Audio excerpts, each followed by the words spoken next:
सध्या लोकसभेच्या निवडणुकीची रणधुमाळी जोरात सुरू आहे. विविध पक्षांकडून जोरदार प्रचार सुरू आहे. मात्र बुधवारी रात्री अचानक वादळी वारे आणि गारांचा पाऊस सुरू झाला.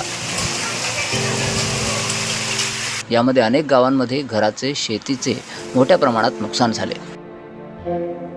कनका येथील घरावरील पत्रे उडून एक वयोवृद्ध महिला अत्यंत गंभीर झाली आहे, ज्याची माहिती हिंगोली शिवसेना जिल्हाप्रमुख तथा कळमनुरी विधानसभा मतदारसंघाचे आमदार संतोष बांगर यांना मिळाली आणि त्यांनी हिंगोली लोकसभेचा प्रचार थांबवला.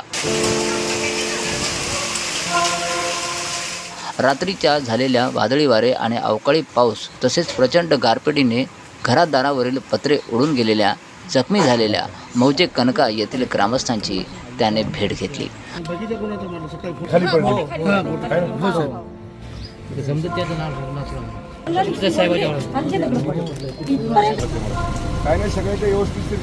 आपुलकीने विचारपूस केली आणि जखमींना भरीव अशी आर्थिक मदत देखील केली.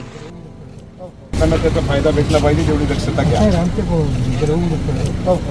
आणि कुठं कुठं काय मला वाटते काही टरबूज आहे, तर कुणाच्या मिरची आहेत, कुणाचे टमाटे आहे, सगळं गारानं मला वाटते सगळा सत्यानाश झाला आहे.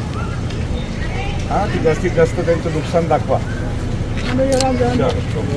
आमदार बांगर यांनी सकाळीच माननीय जिल्हाधिकारी महोदयांना दूरध्वनीद्वारे जिल्ह्यातील ज्या ज्या गावांमध्ये गारपिटीने नुकसान झालंय त्यांचे तातडीने पंचनामे करावे आणि नुकसानग्रस्त ग्रामस्थांना तर शेतकऱ्यांना योग्य तो शासकीय मोबदला देण्यात यावा अशा सूचनाही दिल्या.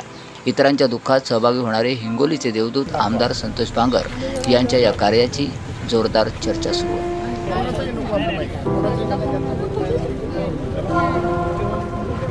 सुवर्ण मार्शलसाठी महेंद्रपुरी, हिंगोली.